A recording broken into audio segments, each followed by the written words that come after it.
you shitting on yourself right now? Yeah, why would you care? Why would you care about me?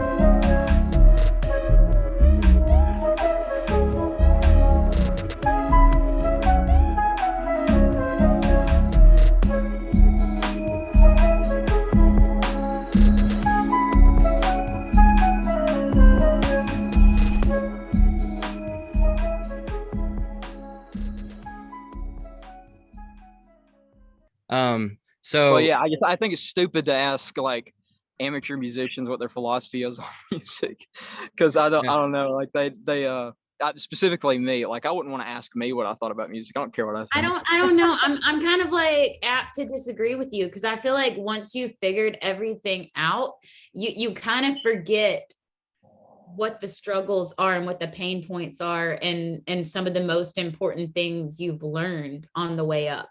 Maybe if you're like Bruce Springsteen, but if you're somebody like Dinosaur Jr., didn't sell billions of records, they're still working, or the Melvins. Like if you talk to them about the product, they probably are more in reality, probably, because they're touring. They don't make millions and millions of dollars every year. Yeah, at least not as much as like the big guys. So I would, and they have a lot of experience. Typically, I mean, there's a few exceptions, and hopefully there's an exception here. But I mean, I do like talking with people about the music, but like kind of the whole like, yeah, man, it's about expressing something. It's like we're just here to see a cool show, and if you're cool people, like I'll follow you, and like let's chill and let's hang. And then if like if something is like good and it resonates with a lot of people, then I think you can get like something like, okay, what's going on behind that. But if it's just like a good song that's on Spotify, it's like fairly niche, like a few people like it, has under 10,000 plays like most of my stuff. It's like there's not really a ethos guiding things yet. There hasn't been enough success, at least. Yeah, you're saying in terms of like here I am. Success. I'm like saying the musicians shouldn't. They don't talk philosophy and music and stuff with musicians. And here I am. I'm like monologuing about shit. So. You just gave us your old philosophy about music. Yeah, exactly. So, no, I mean, like, I get what you're saying from like a point of view of like success. Like if you're trying to figure out how to be successful, it's like, yeah, go interview someone who has like millions of streams. Sure.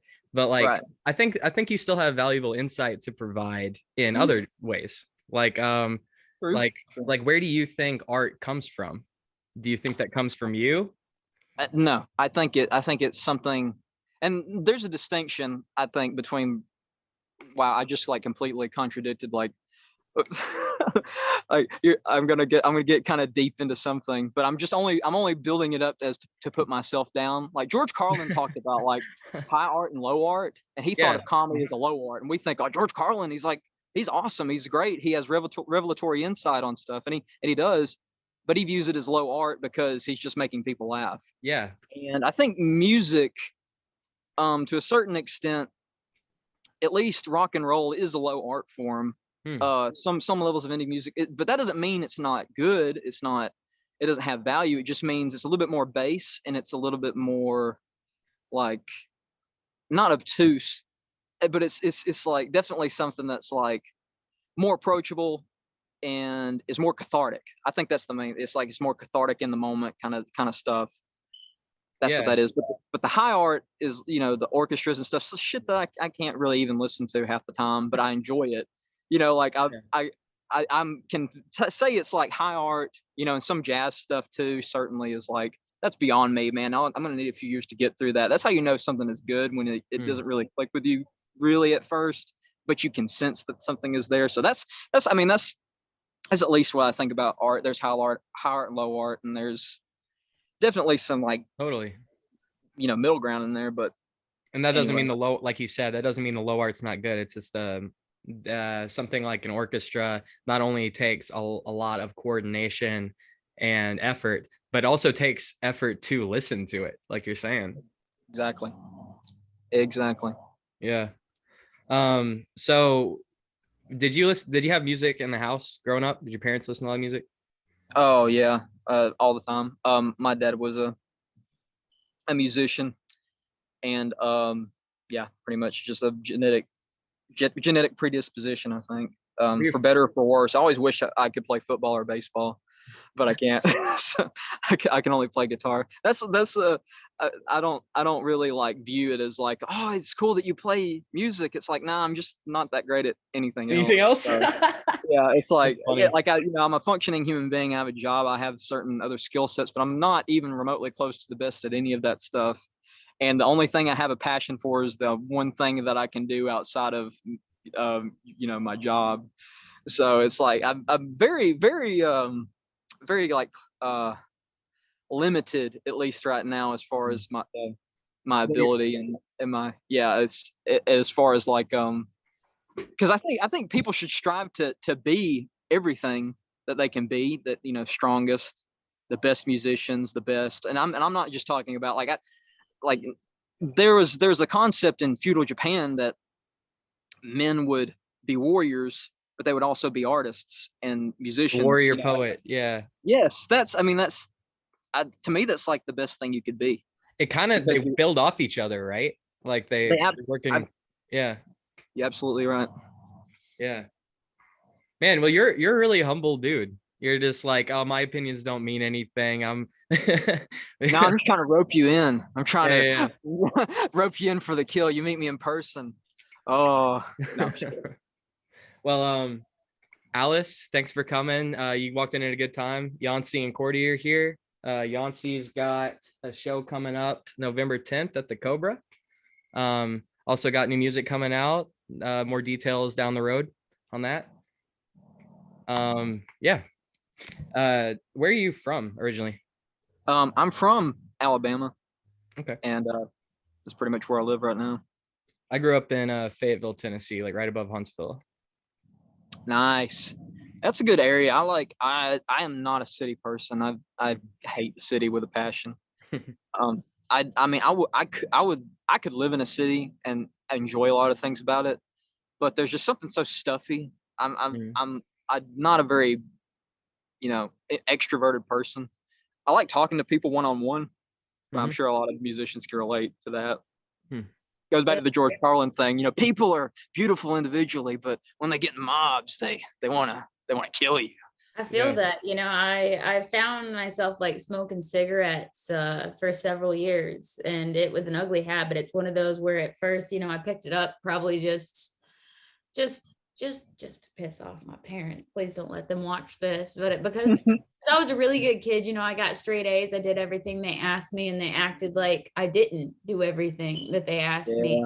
And before I knew it, I found myself addicted, mostly because I would go put myself in these social situations. And more than anything, I just wanted to step away and put myself in like a one-on-one social situation where I could just talk to like one person, because it's so important to find that scenario where can we just have this us moment, and I feel like it's because you're expected as a musician to be this person that connects with everybody, that connects with the crowd, and that's what we do, on stage. But at the end of the day, you're just a person, and most of the time I feel like we're introverted people who sit in our bedrooms and write songs about our thoughts, because that's where most of us live. What do you guys tend to kind of like prioritize though in writing? Is there, like, I talk to so many people and it seems like it's kind of like bullshit. They say like, oh, I have a process, and it's, I kind of I take something personal and deep and I try to make it into something like we all know there's a spontaneous aspect to it, and there really isn't a lot of, at least for me, it's never been like, it's really intuitive for me too. Usually it's when I'm doing something else, like driving or working, I'll have something pop in my head and I'm like, oh shit, that's good. For me, it's very much the same. Very little. If I try to sit down and write something, that's different than it just coming to you. Right. What about you, Cordy? I don't have one set process, you know. I'll either be driving, like you said, or I'll be like in the bathroom at work. I'll have like a couple of lines that come to me, or a melody, or even just like a set of like a symbolism, you know, like some sort of like visualization, or maybe just like a sound of like consonants, if that even makes sense. Oh yeah. You don't really go off of like well, I'll let you finish that. Didn't interrupt you. Yeah, no, I don't even know how to put it into words. I'm just like, this is kind of like the in my head. I'm like, it kind of sounds like it's supposed to sound like this, and I'll just go through it in my head until it makes sense. Every once in a while, I will sit down at my piano and I'll come up with some chords, and that's what drives it. That's kind of the rarity for me, but like that is how it happens sometimes, and I come up with some great stuff. And if I'm like, I want to write something, and a lot of times I do just want to write something, and I end up with good stuff. But I feel like the best things are the things that are just truly inspired. Mm-hmm. Yeah, and I don't think you like, I have opinions on like copyright and stuff, and how people like big corporate like Disney is abusing like copyright and stuff like that to just suck people dry, their nostalgia from like money and the, you know, it's stuff like that. So going from that, I don't really feel like we have true ownership of the songs. Not in like they just belong to everybody and you shouldn't get paid for it, but just kind of like you know, there's definitely some primordial, some sort of underneath the surface mystery that is driving people to create art. And I think it's God. I think it's search for how to make sense of things around you, and how to contextualize it in a way that you can share it with people. Because, you know, you can tell somebody how you feel about something that, you know, that's existential or personal, and it doesn't, you know, people listen, but you won't, when you put it in the art form, you put it in a painting, you put it in a book, you put it in writing, poetry, music, it resonates differently, and people actually take it seriously. And that's why people are so weird, because you can tell them things straight to their face and they don't understand. They understand it, but they don't implicitly understand things. And that's what's cool about art, is that you kind of get to see things that you implicitly understand then be translated to other people implicitly understanding them along with you. And it's kind of it's a really weird thing. And that's why I think you should have kind of reverence for like, that's why I'm not trying to like, I never have called myself like an artist. That's why I like that distinction of like low art and high art, because, you know, there's definitely things that resonate with people so much more greatly than anything I could ever make. And, you know, there have been greats and there will be other greats, but definitely don't swing the other way and undermine what you do though. Sure. Like there's a lot of value in that, right? Sure. Yeah, and I'm kind of just, you know, I'm kind of laying it on thick with the like, because I see it so often. You both see this shit where it's like, you know, people are so awesome that they had a show where everybody sang along to one of their songs. It's like, that's cool. Can you like make that translate into other things, like into actually, like, you know, maybe making money off of it, or like actually being successful at it? You know, like people get a really big head by when they share the art and it's accepted in kind of in a you know, in a kind of social way. And I never really liked, you know, that. I don't know if that makes any sense, but it might just be might just be the loser introvert high school nerd in me. I was definitely a loser introvert high school nerd, you know, to the point where I ended up, you know, like not dropping out of high school, but withdrawing and like doing like a homebound program. Yeah. And I would say like I definitely see where you're coming from, where some people take that success and they use it to elevate themselves above other people. But I don't know that success needs to be about making money, or, you know, making it your full-time job. If that's what you want it to be, I think that's great. Mm-hmm. But, you know, I think I find my fulfillment through music, and I would never want to lay the burden upon music to make it my income, because I think that would steal the joy that I get start from to it. resent it. Yeah, it would take the fun out of it. I would be stressed about it. And I stress about it enough, but I stress about it in a good way. I stress about it in a way that propels me to work hard. And if I started thinking, oh, well, I need to make this my income, I need to be reaching this many people. But but to receive validation, to receive, some sort of social response. I love that, like coming off of a good show. I definitely am one of those people that is going to ride that high for as long as I can, because we're definitely going to get those lows. And I used to be one of those people that like clung to them and I let them drag me down. And I'm going to choose to cling to the highs and to try to brush off the lows as often as I can, and to each their own on those philosophies. But that's kind of mine on it. But absolutely don't be one of those people that takes those moments and uses it to be like, oh, well, I'm better than other people, and this makes me better than other musicians. I definitely agree. I am one of those people that, this is why I kind of like, so outwardly I'm like against stuff like that. If somebody does come up to me and they say, oh, they liked it, like I just like, I'm like, you're gonna make me cry, but you can't cry in front of people. That's stupid. But you don't want to let the warm fuzzy feeling you get from people validating what you do in the moment, like slow kind you of down. Yeah, it could mislead you, because sometimes people are just having a good night and they'll just, the worst song of your night, they're like, man, that was awesome, man. Or or you have a really good night and people just aren't feeling it. I don't know. It may sound like I'm contradicting myself. It's the good transcends the circumstances, and it reaches other people, and when it does, people respond to it, but it doesn't always. I mean, there's always exceptions. There are great artists who stuff resonates with every single person that listens to it, but they never got the push that they needed or anything like that. Nobody kind of believed in them, but I guess you can kind of tell I haven't like fully articulated these thoughts. It's just kind of a rambling. Well, I think that's how you find. That's how we figure it out. Yeah. And I think the conversation like this helps us do it too.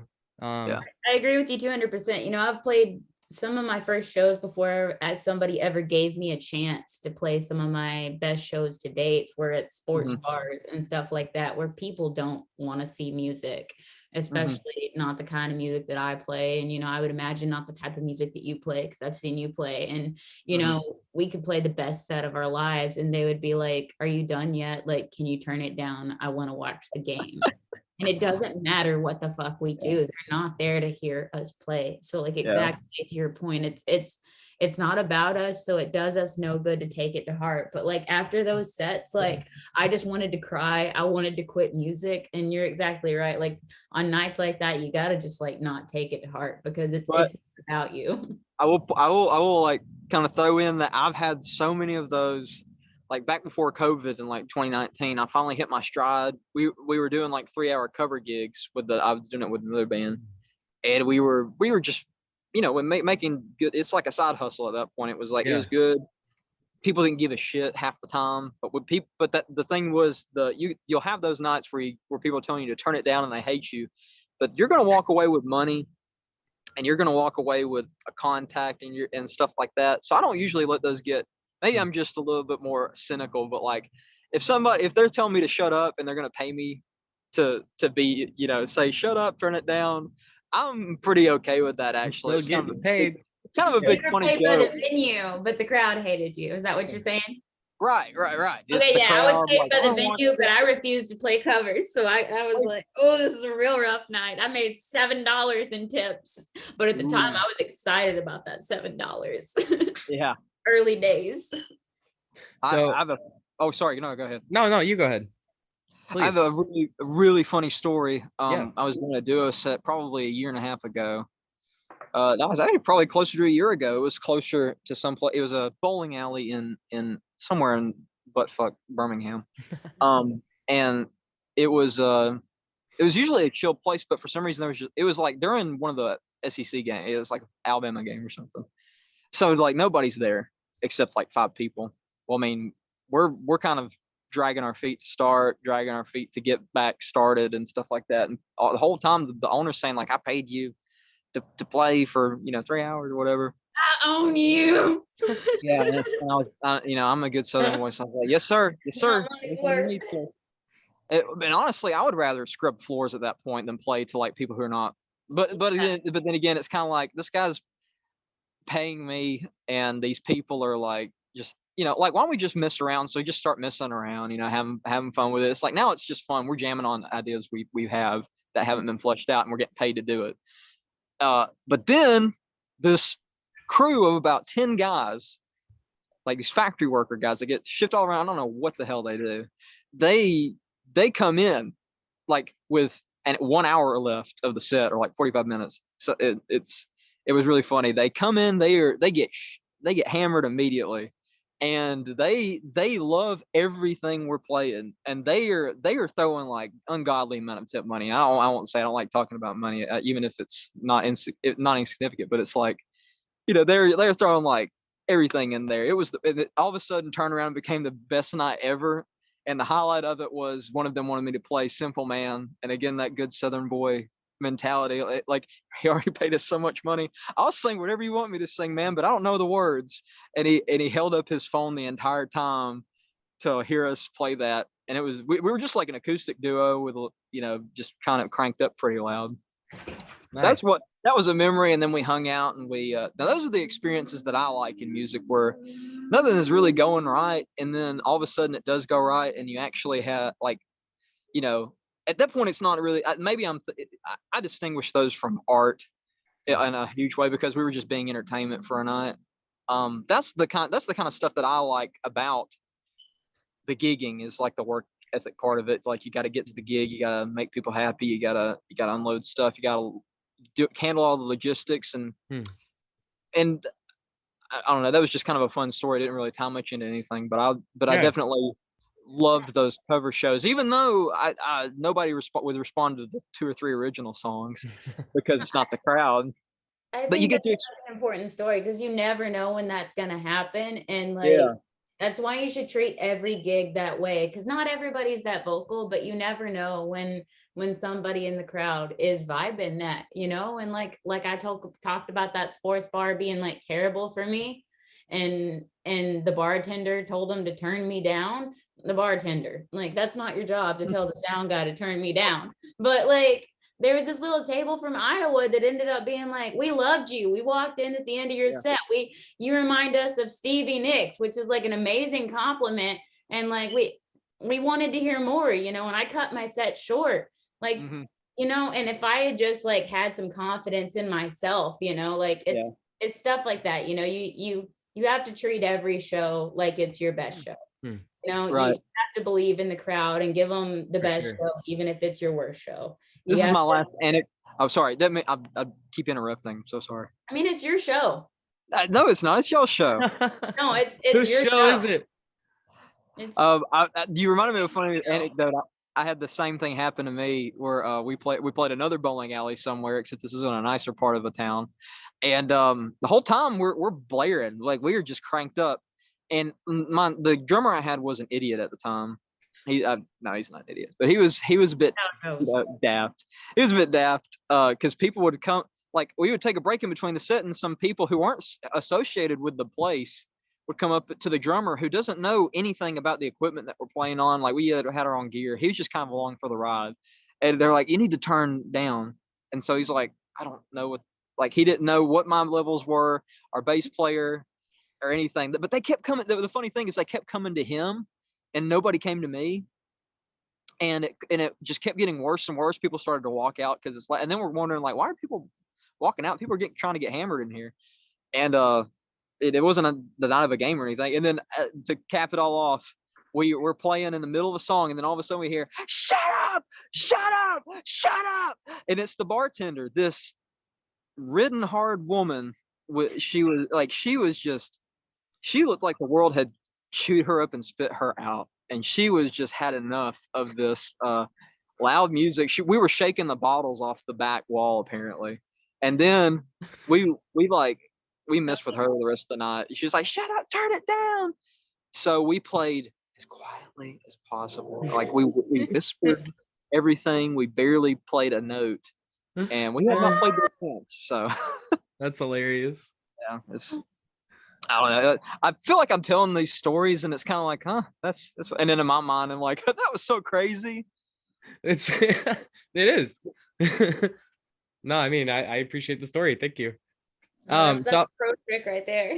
I want to circle back. So you said something at the beginning about Well, hold on. I don't want to interrupt you, Alex, but do you have any funny anecdotes at shows, like where something just goes kind of off the rails? Oh, well, I'm not a musician. I've been to a lot of shows though. I'm a poet. I write fantasy novels and poetry. Oh, Well, sweet. Alex, what's the craziest shit you did while attending a show? I know I've been you've to a done lot it. of wild shows. You know, okay, so here's an What's the anecdote. craziest shit you remember? I've been to like a lot of like really rough metal shows, like at the end and like these little dive bars, right? And it's like, or like, you know, like Daikaiju at Springwater, like some crazy shit. But the craziest pit, That shit almost got us shut down, for the record.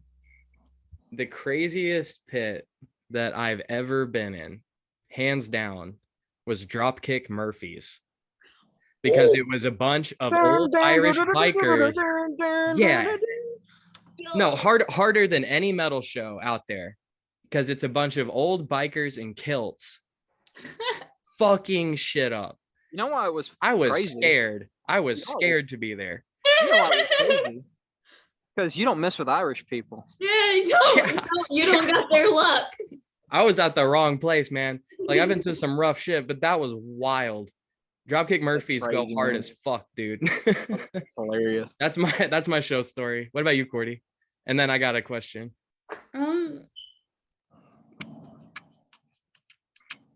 What's the craziest thing that's happened to you at a show? Craziest thing that's happened to me at a show? I guess not that much life has happened to me in my 29 years. I'm really struggling here. 29? At one time at Memphis in May, which is always like tornado weather, this really isn't that crazy.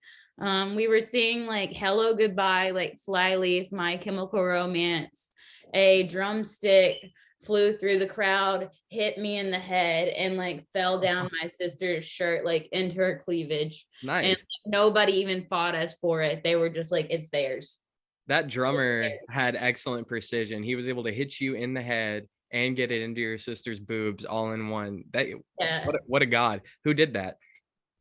I don't remember which band it was. I think it might have been Hello Goodbye. Huh. So I want to circle back because at the beginning you said something about like like why would you interview a musician who has like 100 subscribers about music industry and like how to do that? That'd be silly. But a lot of the things that I think about a lot are the kind of things that everyone has an equal footing of understanding on. So like, for example, if we start talking about God, I know as much about that as a priest knows about that, or as a child knows about that. Like everyone knows the same amount about that because no one knows shit about it. That's where you're wrong. You What asked the wrong guy. Yeah. I know more about God. You're right. Children do see all. Well, good. Well, good. That's what I was gonna ask you. So you said earlier that that'd be crazy. That'd be crazy though if you like miraculously interviewed somebody who literally like knew more about God than everybody. It's like no, I know. I know. Legit, dude. Talk to him 5 minutes before this started. Oh well, here's the thing. I think I know quite a bit about it, but I don't. If you really, you know what I mean? Yeah.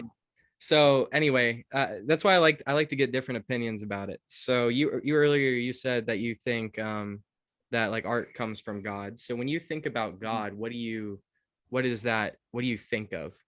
I think of a guy with a beard on a cloud with a harp kind of deal. I go old school with it. That's awesome. Yeah. That's a good image. I like that guy. He's everything, and he's within it. He's created it and removed from it. You know, very, you know, kind of not spooky, but it's a very intimidating view of God. You know, I definitely think that he cares and he's loving and he's you know, with us.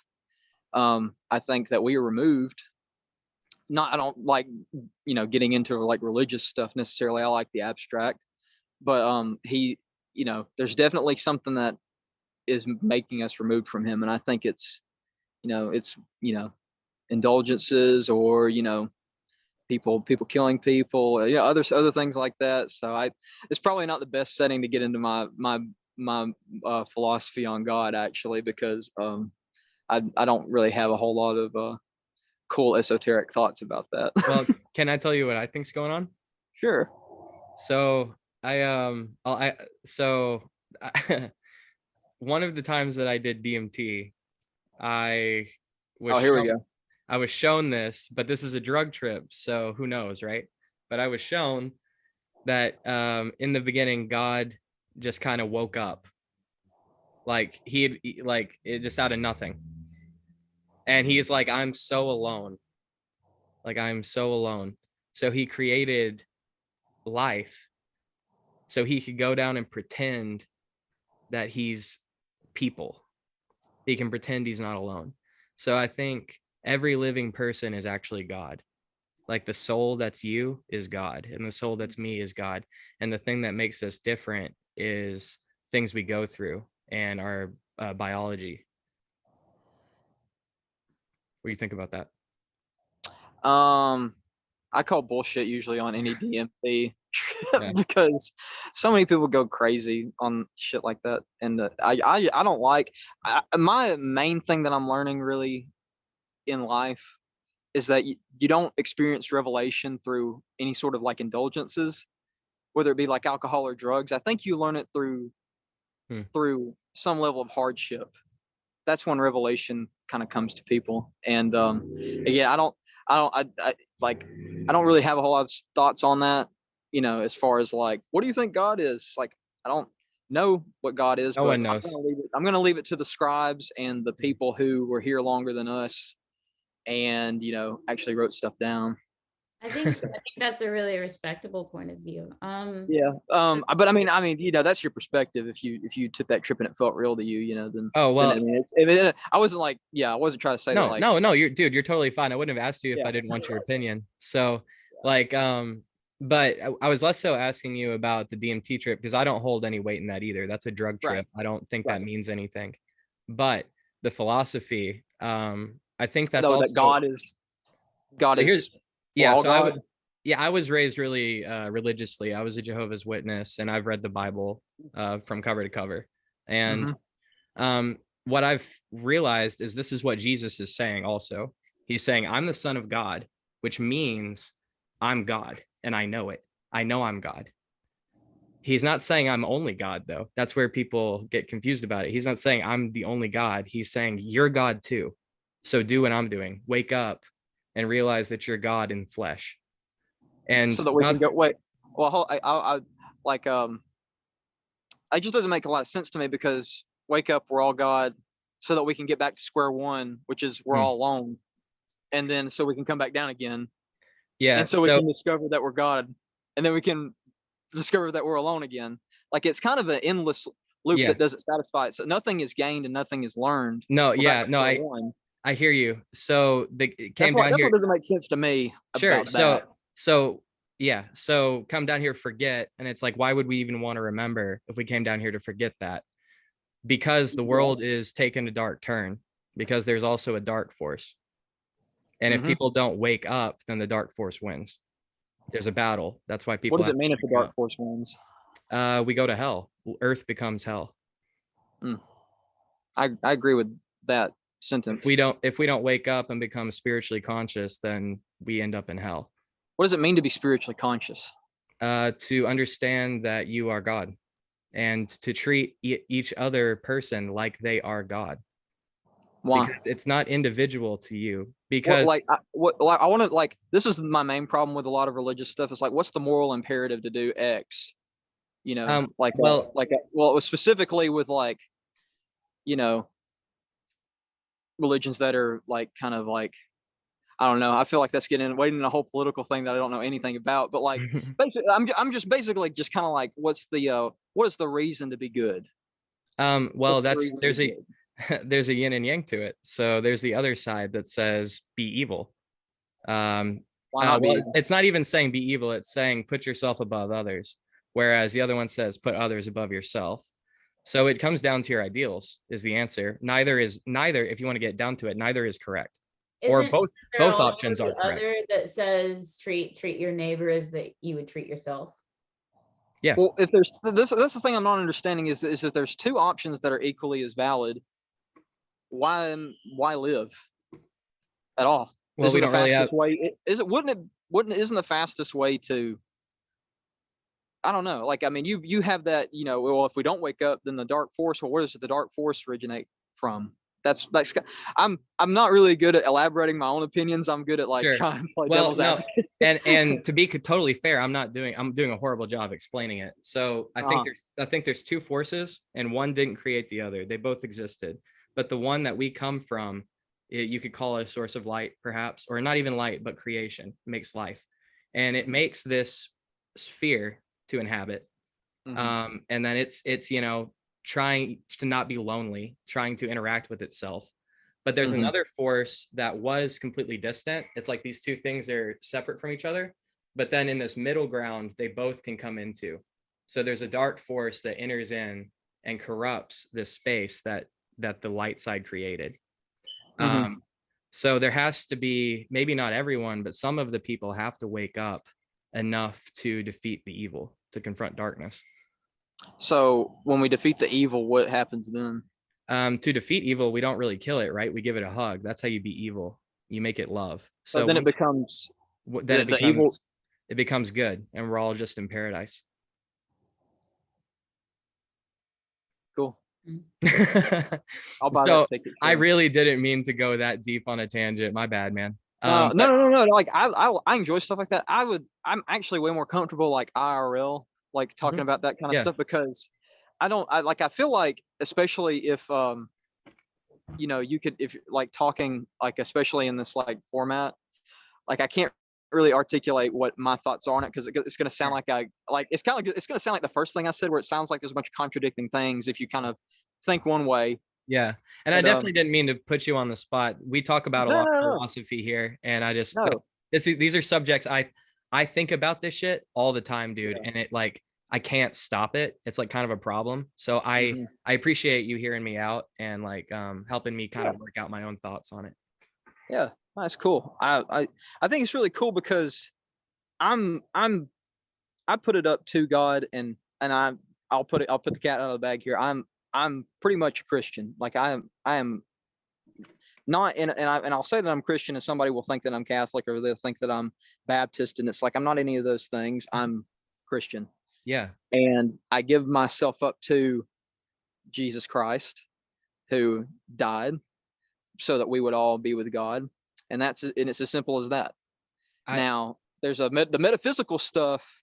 I don't really have a good answer on. No one does. That. Me either. No one. All I know is the only thing that makes sense is that we were separated, and in order to be reunited, we can't do it of our own virtue. It has to be an offering. It has to be an act of mercy. That's what makes the most sense. That's why it makes sense to be merciful and to be good to others, is because God did that for us. So I really try hard not to sound like a youth minister, because there's so much stuff that gets lost when you try to make it a happy story about everything. It's like there's things we still don't understand, but totally. This is why if I was in person with you and we had a few hours, I would like that'd be something I could articulate on, because I'm not an advocate of just disavowing like esoteric ideas, because I think for the most part people are their hearts might be in the right place. They're looking for meaning, but I think the meaning doesn't come from a satisfying answer. I don't think it comes from hugs and kisses and stuff like that. There's some sacrifice that has to be made, not a human sacrifice in our day, like as far as like relationally, like with people, but like there's definitely an uncomfortable aspect to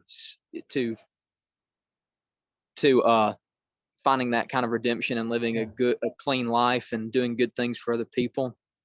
Because I'm definitely not, anyway, I'm gonna stop rambling now. You're dude. This is what we do here. We just ramble. We don't have a lot of guests that, presently identify as Christians. So I really appreciate I get that. you. I get that vibe, again, I hate to keep interrupting Corey over here, but we've had several Christians on, Corey. Danny's a theologian, but like, let me just break in and say I have a very deep appreciation for the Torah, and the Bible overall, the New and Old Testament. Where I get frustrated, and I'm not talking about you at all, but when I get frustrated with people is a lot the complete lack of understanding of Scripture. Yeah. Not understanding it at all. And but what's there? So like, people point to the pyramids is like, how could people have ever have done that? It's so magnificent, and I agree, it's crazy. But to me, the Bible is even crazier. Like, how the fuck did people do that? Like, it's so dense and there's so much going on in it. But anyway, I just want to say, like, I have a healthy respect for Scripture. I hate what like the popes and the mega churches have done to Christianity. Absolutely. And I only kind of hold back just because I don't, like, again, like, you come out, you say you're a Christian, like, I don't want people to think that I'm like some sort of Catholic dogmatic person, or like a Protestant kook or something like that. It's I feel you. I was raised Church of Christ, and I think we all understand the phrasing, like, just because you're in a church, it doesn't make you a Christian. Same as, being in a garage doesn't make you a car. There's Speak for yourself. I am a car. I feel like a car when I'm in my garage. Hey man, do you have any ghost stories? Me? Yeah. Hell no. What Ghosts about? aren't real. I think they're demons, man. Well, when I say ghost, what I mean is, have you ever seen something you can't explain? Yes. Out of the corner of my eye, I'll see something move. Shadow Like, figures. No, not shadows. It's legitimately a thing that is moving out of the corner of my eye. When I move, like, it's gone. Like, I've noticed that for the past few months, but I found out it was my hair because I've been growing it out. So it freaks me out. I'll be outside and like my hair or something attached to my body will touch me, and I'll jump, and I'm just like a very like fidgety individual. I do have a common ground question. So you talked a lot about hard work. We're all from the South here, Mississippi, Alabama. Oh yeah, brother. Is there a particular, struggle in your life that was instrumental to your music or your personal growth that you can call back to that changed you or your work in a particular way?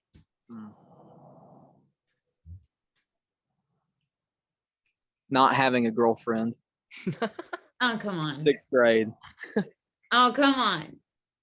Getting rejected by girls as a prepubescent teen. All of us were rejected by girls. That is a serious answer, Courtney. It is. Every single one of us was rejected by girls in 6th grade. Well, it hurt me more.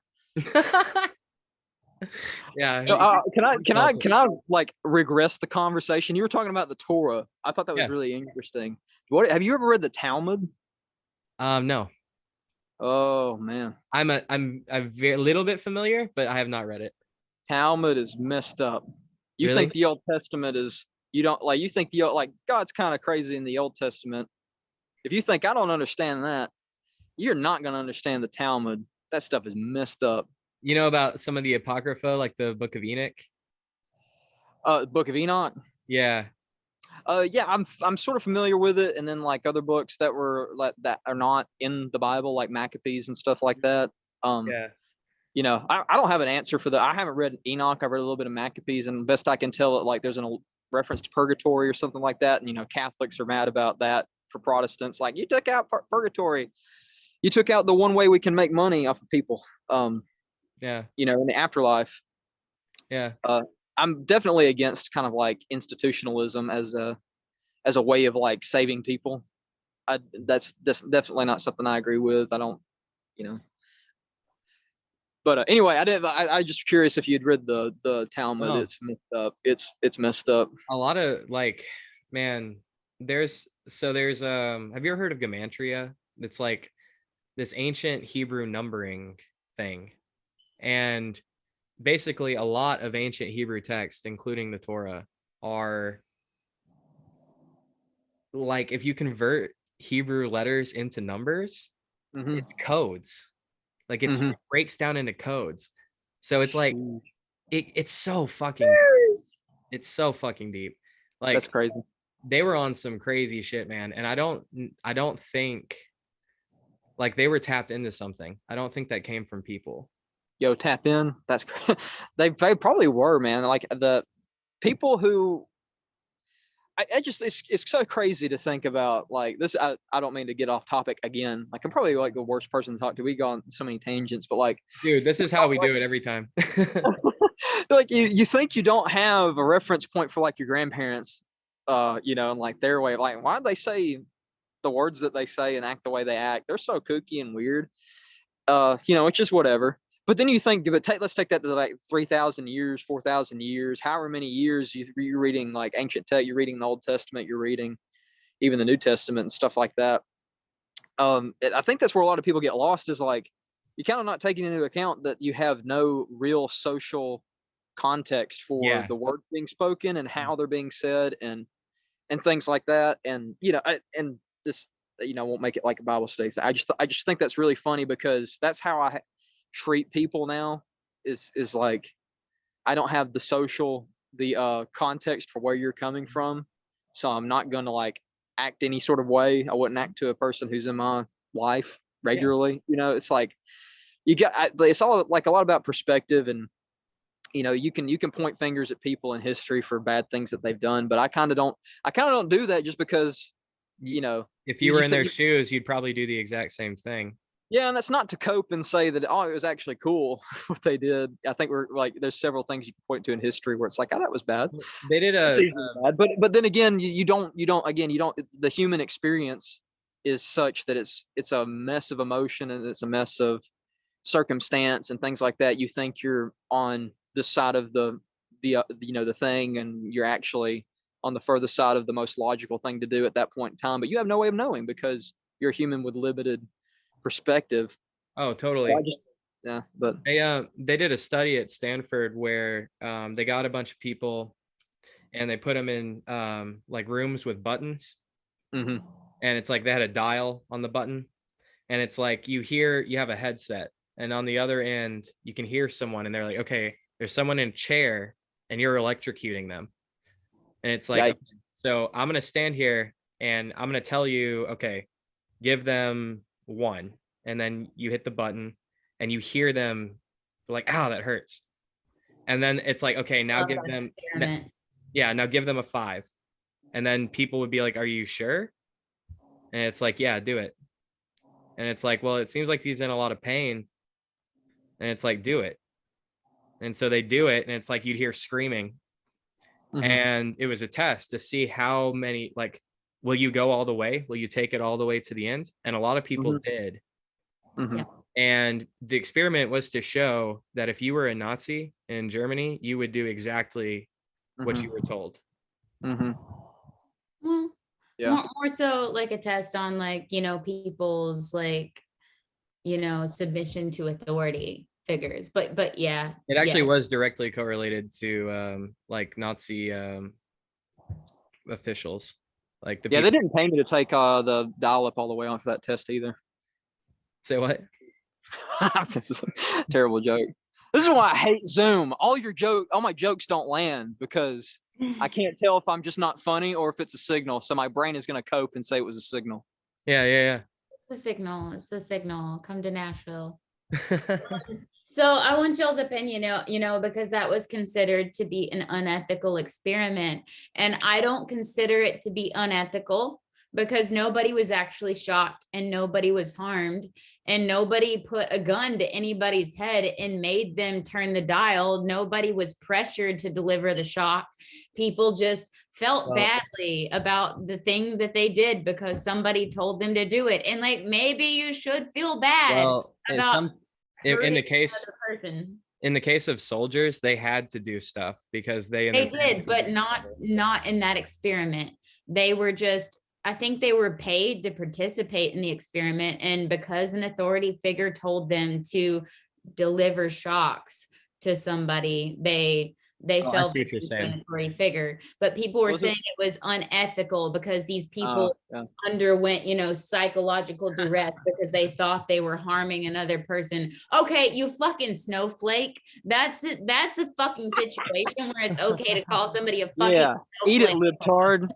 Like you're actually like, you're literally a fucking snowflake. Are you a libtard? If you're saying that you're psychologically harmed because you thought that you were hurting somebody because somebody in a lab coat told you to shock somebody and you could leave at any time, but you wanted your $50 fucking dollars or whatever it was, and you didn't say no because somebody in a fucking lab coat was like, all right, keep delivering the shocks. What if they were really poor, Courtney? Screaming in another room. Bill Nye, though, Courtney? What if it was Bill Nye telling you to kill this Jewish person in the experiment? Would you say yes or would you say no? He's like, it's for science, Courtney. There's like, throw a fucking spine and like turn the fucking doorknob. You're not locked in there. But I love science. I love science. Science. Do it. I freaking love science. I love science too, and that's why I'm saying it's not an unethical experiment. So, Ethan, do you love science? Nobody was harmed in this experiment except apparently the fucking snowflakes who said that it psychologically harmed them. Cordy in these concentration camps. Cordy in these concentration camps. Do it, snowflake. Do it, snowflake. I took a social psychology course and we studied these things. What? I'm sure she's just a nice person who wants to kill her dog without implicating herself. I don't want to kill my dog. I just said that maybe if he like choked a little bit in the middle of the night and he was an asshole, I wouldn't get up. Isn't that exactly what Hitler said about the Jewish people? That's what he said. If they choke a little bit in the night. If they choke a little bit in the night, I didn't hear anything. That's what he said. If they went away, that would be nice. Ow. I said glass of juice, not gas the Jews. most misunderstood man in history. For the record, he hurts me way more often than I hurt him. And Ethan's a nice person, so he'll corroborate my story. Cujo, I'm noticing a pattern with this podcast. We keep falling back on Hitlerian logic. Why is Cordy made out to be the villain? But like, honestly, I get hurt way more than I hurt people. You sound like the Joker. You sound like Hitler. You know what? Like, I have been told I have a Joker smile. Dude, the Joker. Did y'all like that movie when it came out? I thought it was awesome. I actually I liked it. Joker was fucking great. Awesome. Best DC movie out to date. Yeah. Did you see they're making a second one? Chewing my table. This is why I threatened to kill you. Yeah. Supposedly. Isn't Lady Gaga playing Harley Quinn or something? Fuck that Italian bitch. It's like an opera. Oh, and an opera. It's going to be a musical, and I'm actually super hyped for Joker the musical because it's such a fucking troll. It's actually perfect because it's the Joker movie, and you know it's going to piss people off. So it's perfect for Joker. Yeah, it's pissing me off. I want a real Joker movie, not some musical. Joker doesn't give a fuck what you want. I'm a fanboy. I want Joker too. I want him to kill Al Pacino next in the sequel. Oh, wow. Why Al Pacino? We're gonna kill the Batman.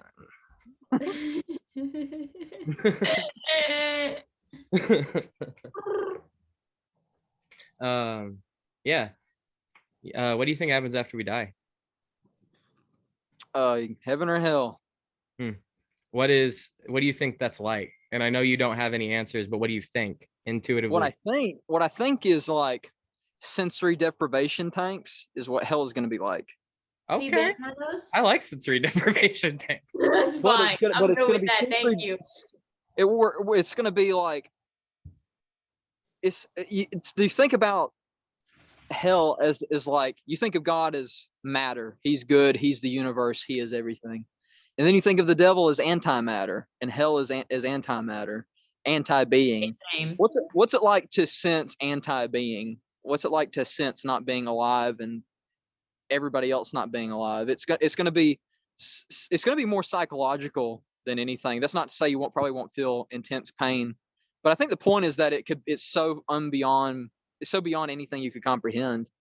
But that's the flip side of it. Is paradise is like so far beyond anything you could comprehend too. because there is a reference to the New Testament where it talks about a day in heaven is 1,000 years in the eyes of man. So you can kind of extrapolate that to like even dimensional aspects of it. Like we see things in 3 dimensions, but we know there's like 4 or 5, right? Something like that, that we can't see or perceive. Think about being divorced from the material world that's got all its hangups and stuff. And heaven is probably like 1,000 dimensions. There's like millions of things to perceive, and you're perceiving them all at the same time. That's just like my kooky theory. No, yeah, it's probably outside of time. Girl, when you said 1,000 dimensions, because I don't even know what that is, but I want to see it. Yeah, exactly. So I have a weird theory about like God and dimensions and stuff. Yeah. In my mind, if God is what is said in the Bible, it would be like a giant space worm, but not in like a blasphemous sense. Like in the 4th dimension, you're spread out infinitely, like forward and backwards, like a straight line inside. I'm following. I like this. So 5th dimension would be above that, but the way we would perceive the 5th dimension would be like how a dot would perceive the 2nd dimension. So above that, in the 6th dimension would be where God would reside, and it would be to us, we would be able to perceive it as a worm, but like a slice of a worm rather, because we would only be able to perceive in the 3rd dimension. Hail the mighty worm god. Hail the mighty worm god. One of the interesting things he's on something there, because in the Old Testament, when God enters the atmosphere, it's just cataclysmic reaction. It's just storms and it's things, and people can look at that as like God is like trying to scare people or something. But bring up a great point about the wormhole and the dimensions and stuff like that. It's like, well, what if this is just he literally resides in another dimension, and we're just so low that he's literally reacting with everything.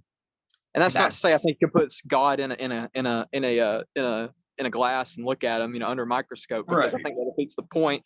But that is definitely it's the way that makes more sense to me to look at it like that.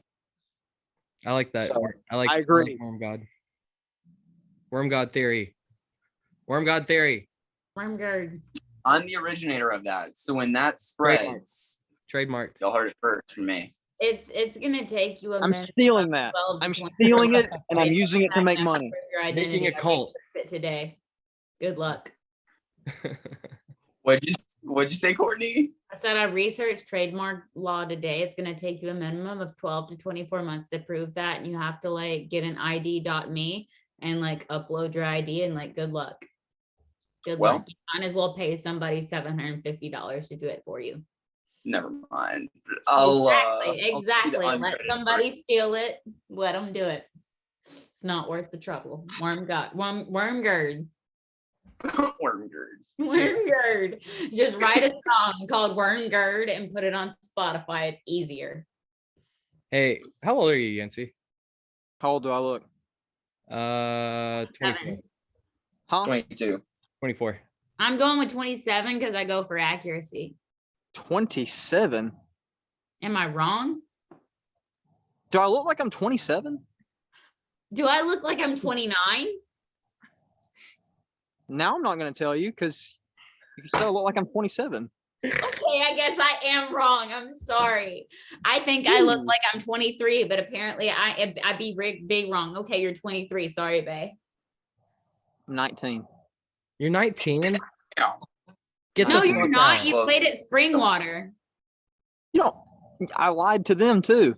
You can't lie. Well, I had a reason for asking you. My door, they don't play. Okay, we're going with 19. Is that being mean to me? I'm 24. 24. Oh, I was on the money. Yeah. I should. Yeah. Whatever. I'm gonna go do the Price is Right. They don't play. I'm gonna go play TV sports games or the show game shows. There you go.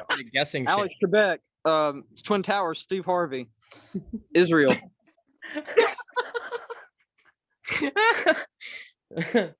The reason I was asking, do you have any advice for kids, like how to learn how to play an instrument? Because like there's so many distractions nowadays. I would say don't play an instrument. Oh, just give No, up. they should definitely ask their parents to hire a teacher. That's what I think. Oh, good. That's actually good advice. I think because teaching yourself is fine. That's how rock and rollers do it. But rock and rollers suck, dude. Like, we need people who can actually read music and people who can have access to music history, see the different genres around the world, like see the great works from civilizations gone, and carry on that, not carry on some sort of cool subculture of like American music, or English music, or like rap or rock and roll. They can do whatever they want, but I feel like what I definitely would love to do, and is just be able to have time to dive deeper into musical history and see, and not even this. It's too late for me to learn music because my brain is starting to calcify. But nah, it's never too late, dude. Right out of your water. That's what they told me. Okay, now this is the other thing I'll push back on. Let's get into more controversial stuff. Yes, please. Life ends after 22. There is nothing new. Everything's rehashed. Everything's a rehash. No, I don't disagree. I'm 24. I'm 24. At roughly 28. I'm 26. My life started at like 18. So I have had more life between 28 and 29 than I have my whole life. You're lying to them. Yeah. I'm gonna give you a book to listen to because you care about music. And like honestly, there are so many greats who release their biggest hits after 30, after 40, after 60. Oh, true. But I'm just talking about in general, like nothing new is presented to you after 22. It's just kind of like the same thing, barring some catastrophically consequential thing like success and other things like that. So many people's lives just become a rut of the same thing after 22. And I honestly, I have friends, and I'm not, look, everybody's different, everybody's unique, everybody's a little snowflake in this country these days. I'll tell you what. Like Cordy says, we won't get into her and her beliefs, her esoteric beliefs about gas chambers and whatnot, and what's moral or not moral. Yeah. What you talking about, Willis? Yeah, let's keep it tame. We won't get into that. I'm trying to get. We won't get into that. But no. I have friends who are older, and I'm not going to say their names in case they're not watching this far into this. They're lazy. No one watches this show. No, I mean, my friends are specifically not going to watch me on anything. So, but I know that's the worst. Talk shit about them because they ain't watching anyway. Exactly. There's nothing bad about talking crap about somebody, as long as you would say this to their face, which I totally would. Strong believer in that. And and I mean, it just seems like they keep doing the same thing. They just keep doing the same thing over and over. I'm gonna, do that business thing, or I'm gonna do that, and it's like it comes in cycles of like 2 years. They have this 2-year cycle of life where they have a relationship or something like that. Something happens, or even just like work. Like it can be different things, but there's usually like a 2-year cycle or something like that. And I'm probably just talking out of my ass at this point, but this is just my experience with people who are a little bit older. I like to call them millennials. Now that if you want to get into any real bigotries that I have, it's against millennials. I'm an elder millennial. Don't talk about us. Leave our doggos alone. Like, huh? We leave our doggos alone. We did a thing today. Adulting's hard, man. There's only 2 things I hate in this world, and that's racists and the Dutch. But they make good ovens. I get the joke. But doesn't that make you? Because it's okay because it's a quote from a movie. Oh, okay. That's not how that works. All right. Here we go again. Hitler logic. Yeah. Somebody else said it, so I don't mean it. It's not. I agree with you. People generally do get stuck in cycles, but like when people get stuck in cycles, like I've learned to just kind of give them their space. I don't ever want to kind of define somebody's cycle for them, because I've had my cycle kind of defined for me, and I don't ever want to make somebody a self-fulfilling prophecy, because I feel like that kind of just confirms their ending for them. And I think that people have the potential to change that. I really do. I think that's why you should give them shit, though. Yeah. You give them shit, you knock them out of their routine. Dude, what are you doing? What are you doing? Yeah. What are you doing? What are you doing? Yeah, for sure. What the fuck are you doing is helpful. That is helpful. But telling somebody, oh, this is what you are. No. Telling somebody this is what you are, this is who you are, that isn't helpful. That is trapping them in old patterns. Don't tell me what to do. That is stopping them from becoming somebody new, Yeah. Like I'm gonna tell people on the street who they are. Exactly. I was somebody who trapped You're John F. Kennedy. That was no good for me for 6+ years. I ruined my fucking 20s. And then in the worst pandemic that our generation is seeing, I set my whole fucking life on fire. I decided to pursue music. I wrote and recorded an album in 2 fucking months, and I am living my best life as I approach 30 rapidly. And I'm a whole new fucking person. I'm happier than I've ever fucking been. And so I kind of have a whole new perspective. I believe people can change. Do they often? No, but I believe that they can. So I don't ever want to be the person that tells somebody they can't change, because I don't want to be the person that stops somebody from changing. I do.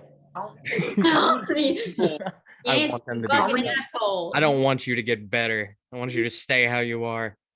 How many of your younger or older friends, rather, how many of them have gone through like divorces or like major like house split ups? How many of them are in their fucking life? I don't know. I don't know people younger than 22 that have ever had. So Yancey, I think you need to do more drugs if you're bored. That's what you need to do. If you're bored, just go do mushrooms. This show is my drug. Yeah. Yeah, you go. You're my drug, Yancey. There's no influences, and I love you already. You're over here like you don't even know me, man. There's no new life experience. I'm so much darker than I let on in this show. Maybe I'm not as dark as you think. You're all like, I'm so dark, dude. You seen Joker? I'm like Joker 2 and 3. I haven't seen Joker. Wow. That's edgy, bro. You think I'm edgy?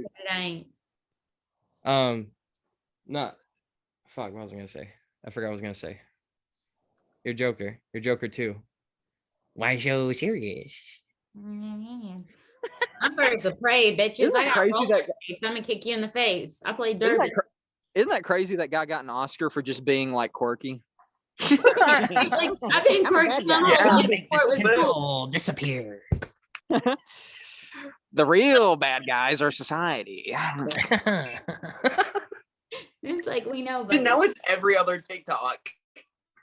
They gave him an Oscar because he was a junkie. He's not acting.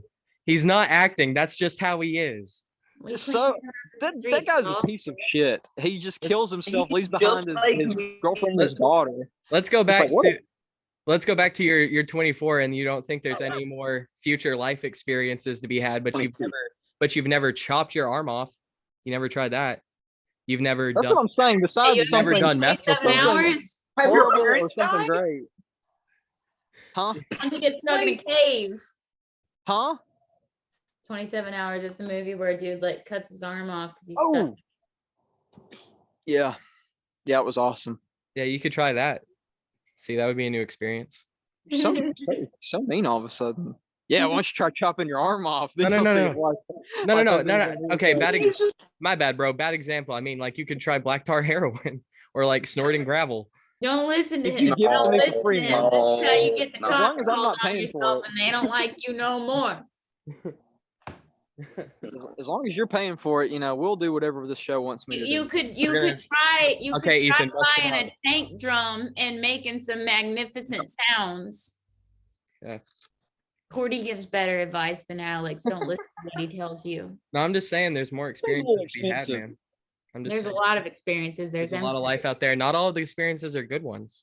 But the experience. That's what I'm starting to find. You guys can only keep name off like, what if your music blows up, or you chop your arm off, or you die? I said to buy it. You could die. That would be a new experience. Don't do that. Don't do that. See? There's plenty out there. You millennials, man. Like, life has so much to offer. You can chop limbs off your body. Dad. Well, have you ever been bungee jumping? No. Go do that. I've also never worn tassels on my nipples, so I don't think I'll be doing that anytime soon. Have you ever gone Oh, 2.7 seconds on a time. bull named Fu Manchu? I feel like that's a reference to something. I went skydiving, I went Rocky Mountain climbing, I went 2.7 seconds. Have you ever dipped, like sliced zucchini into red pepper hummus? Because I promise you, it's like very delicious. And like, I'm showing my age here because this is my idea of a good time. I'm very old. Yeah. Wow. Snacking. My idea of a good time is like deep conversations with friends. We don't have that here. That's what we're doing right now. What do you mean? Yeah. Are you saying we're It's a not deep friends? conversation talking about hummus and chopping our arms off. No, I'm talking about chopping zucchini and dipping it in hummus. Let's see Don't how much. dip your arm in hummus. That's not Yancey. tasty. Now What do we're you getting mean? somewhere. Hey, take another shot of that whiskey and see. We'll see what great ideas she comes up with for life. Yeah. These some are new good ideas. Like, reach further. If you cut off your arm, you could reach further into the dip. So if it's like way over there, you got like an extra arm's length to dip with. I'm You questioning the reattach, just logistics put it that I'm on light. following. Mr. Brightside, Mr. I Silver mean, it's not Lining. a good idea, but yeah, if you cut off one of your arms, in theory, before you died, you could grab your arm with your other arm Oh. and reach farther for the hummus. But like, it's simply a better idea to get up and grab your hummus and bring it closer. That wouldn't be as epic. And then you don't get the sweet death after. Yeah, Just then you don't get to You die. get dip in death. Just dip your zucchini slices in your spicy red pepper hummus. It's tasty, Alice. So what do you guys think of Andrew Tate? Dude, I've I only with him from me. so we on the 100th episode of this podcast, we did it on 9/11 on purpose. And Only semi on purpose. I did it on purpose. You but- did it on purpose-ish. We wrote fan fiction between Gollum from Lord of the Rings and Captain Planet, like erotic fan fiction, and it ended with Andrew Tate. What do I think about Andrew Tate? In what way? Just in like general thoughts. Anyways. What do you think about him? Would you pull him out from under a wrecked car? Yeah. I mean, if I was strong enough. Would you pull him Yeah. out from under Tower 7? No, I'd probably run away. I don't know if that. I would get in there before the charges went off because I just You're a couldn't superhero. live with myself. I would have, Exactly. if I was there, I would have Uh-huh. single-handedly diffused everything, like. But Dude, George Bush wouldn't have been able to commit 9/11 if I was alive. Well, I mean, I was alive, but I was That's what I'm like 3. yeah, the way I kicked off. I was strong enough. The way we kicked off the episode the other day was I was like, hey Alice, we're brought here on a important day. It's the memorial of the time that our own president killed a lot of our own people. Very true. I'm about to have to dip out. Let's go Yeah, man. hardcore into this 9/11 thing real quick. Yeah, I'm yeah, just gonna hardcore throw it out there. Do it.